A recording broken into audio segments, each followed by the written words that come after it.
This tutorial will present how to panelize multiple PCB designs on a single Eagle board file in order to send that single panel out for fabrication at an external board house such as Advanced Circuits. Specifically, we have been using Advanced Circuits $33 special for a standard 2-layer process. Commercially, there's a limit of minimum of 4 panels to be ordered, but if you're in academics, you can have a minimum of 1. So you can order one 60 square up to 60 square inch 2-layer standard process board that could have multiple designs on it. If you do have some multiple images on that board, which we will have in this case, there's a $50 surcharge, so essentially for $83 you can have as many designs as you can fit on the 60 square inches. The caveat, however, is that they won't depanelize it for you, so that has to be a post-ordering step, post-fabrication step that you have to do yourself. So if you have a mill or some other means to depanelize them, that's what you'll want to do. In our case, we have an LPKF S63 PCB mill, and so we're going to use our mill to actually depanelize the boards afterwards. Here's a picture of the outcome of that process recently. So this is the board, which is about 60 square inches. It's 12 inches by 5, sitting on our PCB mill, and it was just freshly milled. So if I zoom in here, you can still see the dust on the routes right in here. The board came in solid with no routing around each of the boards. So I was able to order 5 of these designs for $83 plus it was $33 for 2-day shipping. So I want to show you how to do that today. And although this example only has one design in it, I'm going to show you how to have multiple designs on your panel. Okay, what I have here in Eagle is a folder or a project that I've created called Panelizing, and I have copied, I'm assuming I've got several designs that are being maintained elsewhere, but when they're ready to be produced, I make a copy of just the board file. And the reason I purposely don't bring the schematic file over is I want to be sure that should I ever need to change these designs, I would never be tempted to actually make the design changes here within this Panelizing folder. I would have to go back to where those designs actually originally reside and make edits there, and then make an updated copy of the board file into here where I'm going to panelize it. So this is strictly for panelizing. All design changes are frozen at this point. Now you see I have a B1 design, B2, and B3, and I also have 3 additional files that are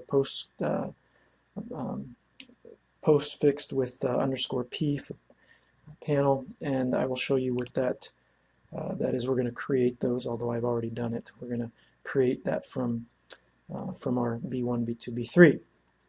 So let me go ahead and open up B1, and I want to demonstrate what the initial challenge is here.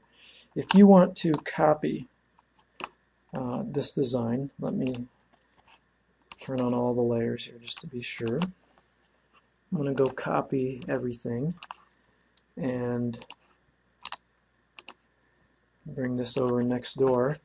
Let me turn off all the layers except for just a couple here. I'll say top place and top names just to highlight something. Notice that I have lead 1, 2, 3 on the left, and here where I've made a copy I have lead 4, 5, 6 or 4, 6, 5. What I typically would want if you're going to make an array of a single design is you'd want lead 1, 2, 3 as on your silk screen for each one of these. And so you don't want, every time I copy this, I'm going to get the reference designators are going to be incremented. And I don't want that. So Eagle has a ULP, a user language program, that takes care of this. So under ULP, there is a ULP called panelize. And we're going to run that. There's nothing to set, you just hit execute. What happens is that it does not change anything on your design that you start with, but it adds 2 layers. And the 2 layers it adds are down here, layer 125 and 126, and they're called underscore T names and underscore B names. And I guess it also adds underscore T values and underscore B values as well.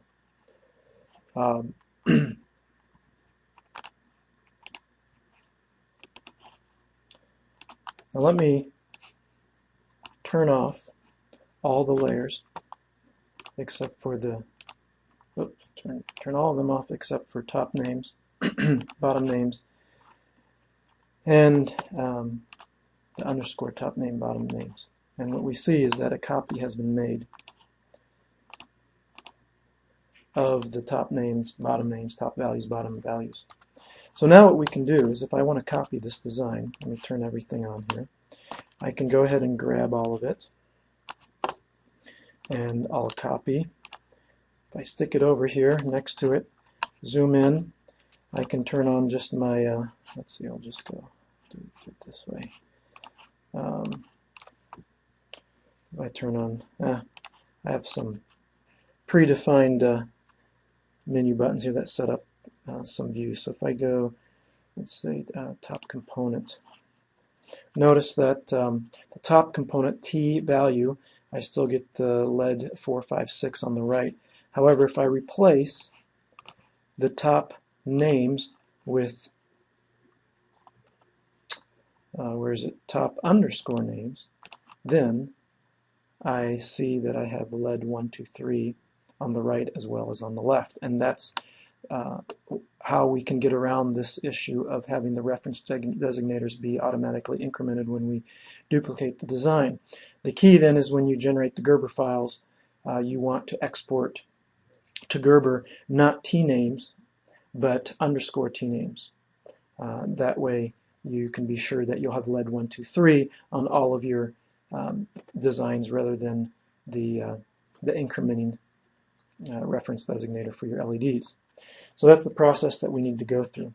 Let me close this and not save it, and we'll start all over from the beginning here. It's a very simple process. We open up, I have 3 boards I'm going to be panelizing. All I need to do is run the ULP for panelize on each one of these. Run panelize, execute, and I'm done. I'm going to save this as, or it really doesn't matter, I guess you might as well just save it as B1, but I've done it as B1 underscore P. Do that 3 times for each, or as many times as you have designs that you want to lay up. Now I need to create a new blank board. This is going to be my array. So I've created a new blank board, and I'm now ready to import each of my 3 designs. But we need to get the panel ready first. So one thing we need to do is we need to define the board outline for the panel. We could put this on the dimension layer, layer 20, but I prefer doing this on, actually it's important to do this on a different layer, and for historic reasons here I'm using layer 118, and I'm going to call it dimension underscore panel. So it's the dimension layer for my panel. So I have that layer. Now what I need to do is draw an outline for that panel, but before I do that, let's change the grid. We're not going to be doing a board layout here, so we don't need 0.05 spacing. I'm going to change this to 1/4 inch. You can change it to something that you think is more reasonable, or reasonable for the type of spacings that you'll be using as you lay out this board. I'm now going to draw an outline for my panel. Make sure that I choose layer 118, and I'm just going to draw a rectangle here for the moment, and then I need to make sure this is within 60 square inches. Now on our mill, you want to make sure that you pick a dimension that's not only within 60 square inches, but also will fit on whatever mill or machine you might plan to use to depanelize your board or your panel once you receive it from the board house. In our case, our LPKF S63 mill handles up to 12 by 9 inches. So the board that I showed a picture of at the beginning was actually 5 by 12, and it worked fine, but if I have the option, which I didn't in that case, I would try to make it less than 12 inches long, maybe 11. So I'm going to change this to 11 inches here for the length, and then that means that turns out that our height then 60 divided by 11 is 5.45. So I'll set this to 5.4 and say 5.4. Okay, so now I have my panel outline, and now I'm ready to import, almost ready to import my individual board designs. In order to be able to depanelize this this array, once we receive it back, if you're going to use some machine, in our case like this LPKF mill, and if that machine uses fiducials or drilled holes to be able to reference itself, which ours does, it has a fiducial camera on it, we want to put fiducials here. And in LPKF, this mill uses holes, so I'm simply going to put 3 holes in the corner. Our machine is set up for 1.5 millimeter holes, so I'm going to type in 1.5 millimeters for the dimension, and now I just simply have to go around the perimeter. It doesn't really matter where I place them as long as I'm able to lock onto them, or it'll turn out I'll manually lock onto them with our milling machine. And that'll be necessary so that we can reference our panel to the individual board outlines for each of our boards. And that will ensure that our mill will be able to route out or cut out each of these designs in the array properly, and so that we get a good alignment between the outline and the actual circuit design inside that board. So I'm just going to go in the corners using the snaps. I guess this one, we can change it later, but I'm only going to use 3. There's a reason I only use 3 and not 4 is because I like to have the polarizing or polarity of using 3.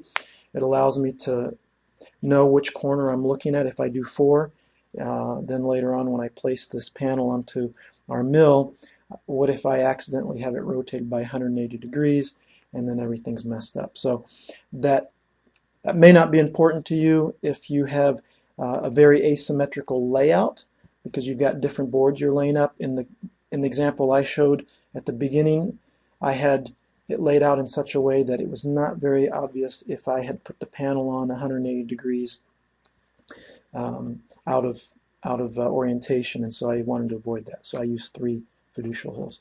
So now we're ready to import our designs.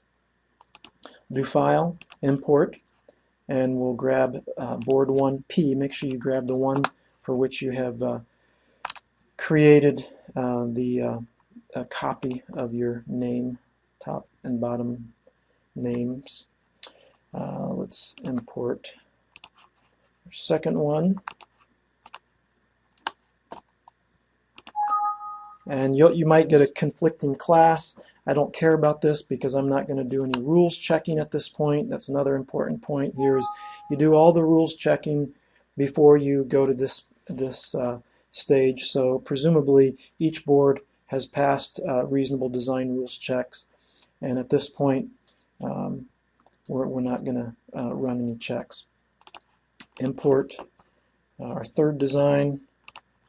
I'll stick that up here. Okay, so now if you're going to duplicate these, the important thing is you want to make sure you have all the layers on. Anything that's not turned on is not going to be duplicated. Let me get rid of this right here, and now I'm going to duplicate this, and I'll do it, make 4 of these. I'll do this quickly because this isn't the point of the tutorial.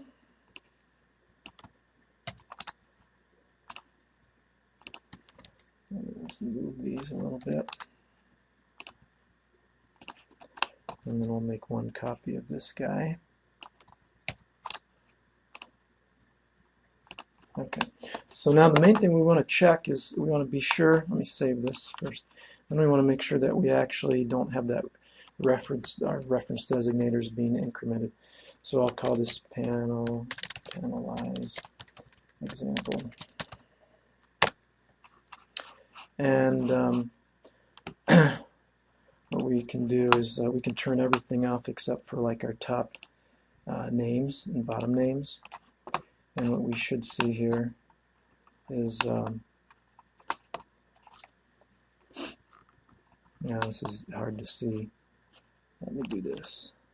Array, top count. Okay, here we go.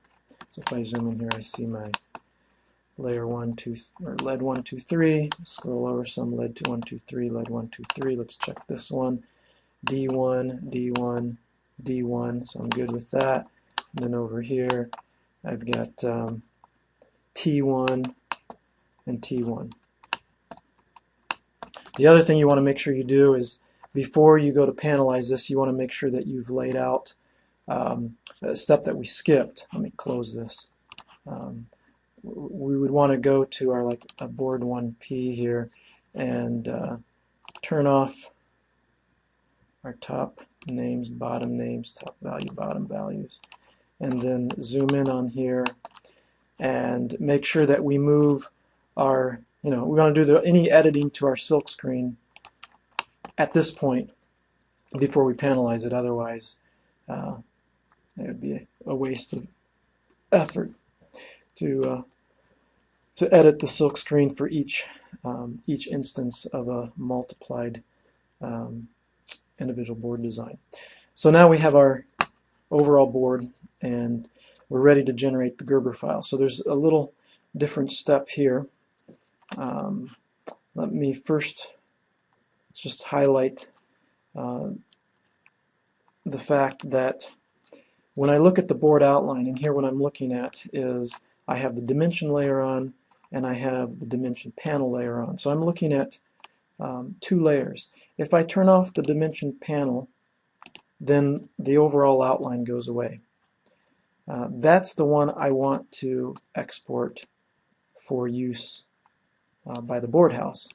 The board house, though, does not want to know about the dimension layer, which is what we will want to know about once the panel comes back and we want to depanelize. So let's turn this back on here. Okay, so we're ready to run our CAM processor. So I have a CAM processor job that's already set up that I'm going to load. That's called two-sided standard array right here. I'm going to highlight just what's different from a standard CAM process for a two-layer board. So first we have a drill, an Exelon drill file. I use TXT, that's the standard, one of the standard extensions for the drill file. Component side, when you generate, or you're going to have a board house fabricate your board, they don't take typically a separate layer for your board outline. They'll put that on the component side. So normally we would have dimension layer here selected, which would be the outline of the board. But in this case, I have the dimension panel layer because all the board house knows is that I've got this one big panel that is within 60 square inches. So that's the first change to a standard, to a non-array CAM job. Solder side, top silk, top paste, bottom paste, and top solder mask, bottom solder mask. These are all the same as standard. And then the last one is the board outline. For the board outline, I've actually selected the dimension layer as well as the dimension panel. This is not even going to be used by the board house. This is going to be for our internal use later when we go to depanelize this. One other thing is I have this set up so that all of the files are stuck into a CAM layer, and any of the necessary files for going to the PC board house have capital extensions. Other ones, such as top paste, are not needed for generating the board, so I have them in lowercase. When you run this, there'll be a little note that comes up.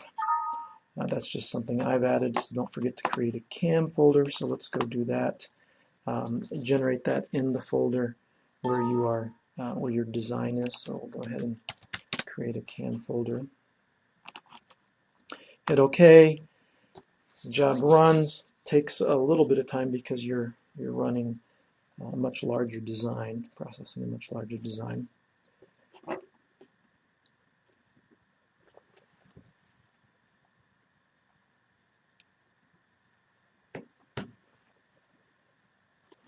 Okay, so we're finished there, and I'm going to open up Gerber, which is open source Gerber viewer that we'll use. And so let's just take a quick look at this. So in CAM, so our Gerber files are, and I'm going to look just for the capitalized ones here.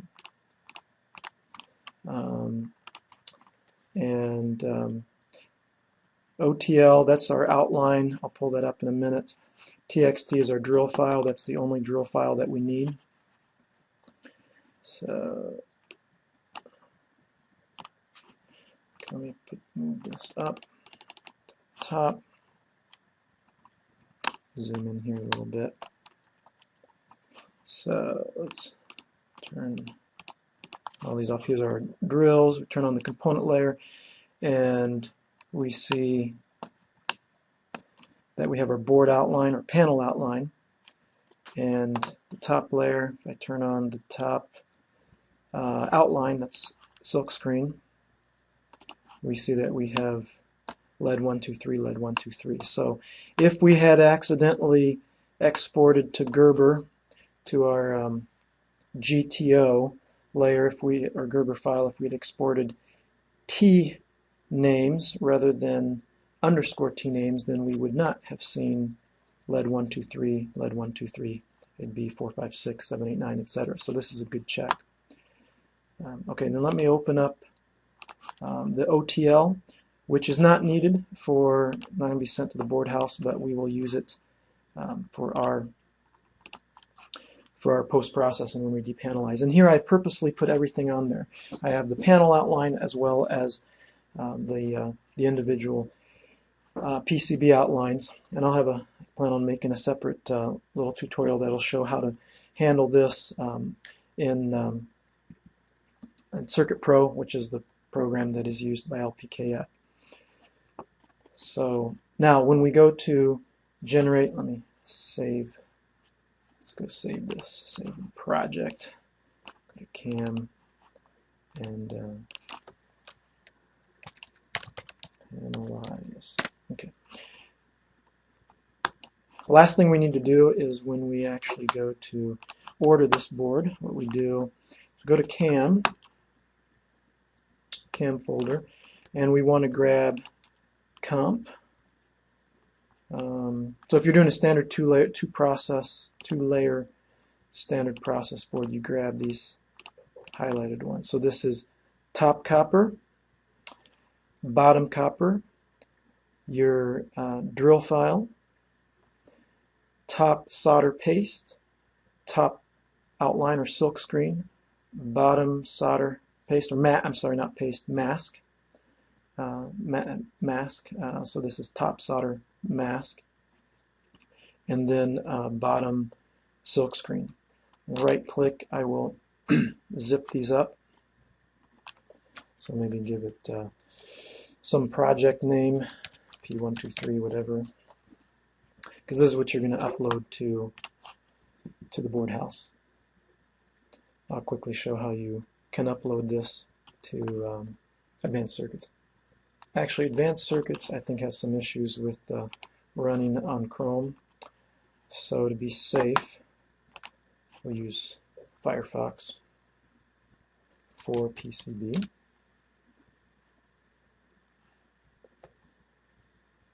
a $33 special. You would click on the product services, and you would, there's a link to upload your files. You would log in, and what I would recommend before actually doing this is you go back, just open this in a separate tab here, and they have a free DFM tool. So free PCB file check. So you can free DFM. And you put in your email. You upload your, choose your file. So go panelize.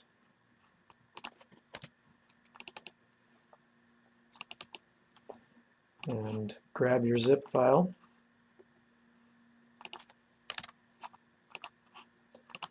Upload it.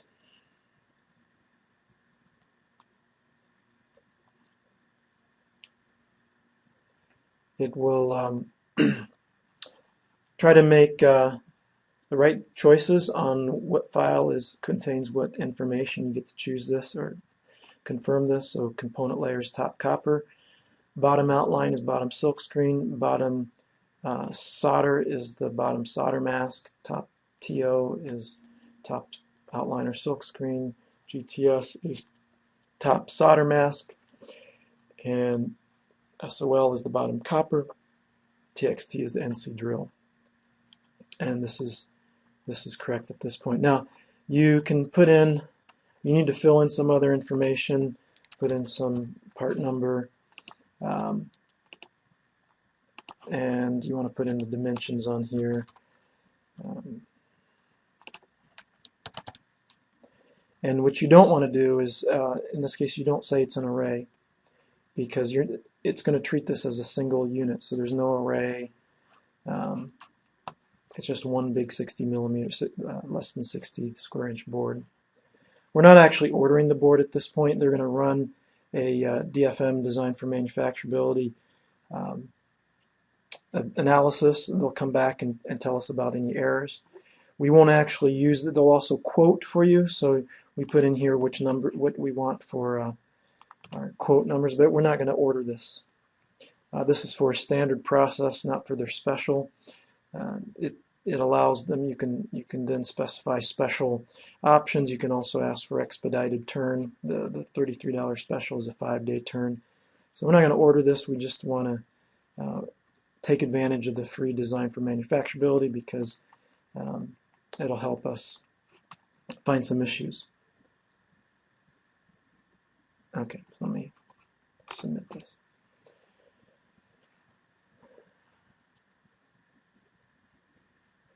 I did not. I needed to say that there was silk screen on both sides. Okay, instead of just top side. Let's try it again.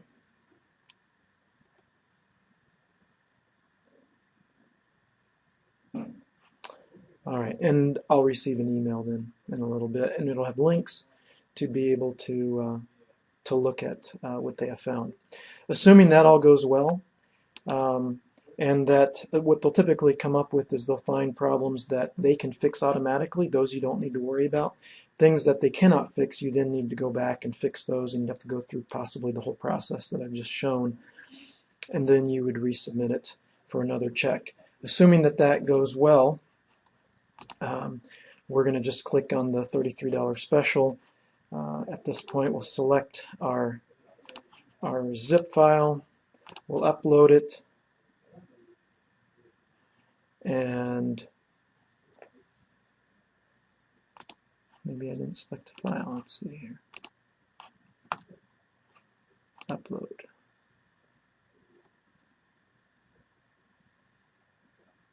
Okay, so I need to give it a part number, and 11 by 5.4, solder mask on both sides, silk screens on both sides, and here's the quantity. Typically, it's going to be Typically the minimum is 4, but you can actually request just 1 if you have a student option. If you have multiple images, which we do, you need to check this. I don't know what happens if you don't, if they'll actually check it and charge you for it, but we're honest folk. If you want a 2-day shipment, and here we check our, make sure you double check that they have all the right files. Put in your credit card information. Now they should. So I put in 1, and then if I tried to place this order right now, it'll come back and will complain that the minimum is 4. But if you put in the comment, if you put student in the comment, then you can proceed. Now I've talked to them directly. I've explained that I'm a professor and I'm not a student, but the project is for a student project, or it's for a class where we're using it in a class setting. They said it's fine. You can type student in there. So if you put student in, then you'll get away with the quantity of 1. If you don't put student in, they'll force you to a quantity of 4. So the price here should turn out to be $33 plus $50 plus $33 for 2-day shipment. And that's the process for ordering the board.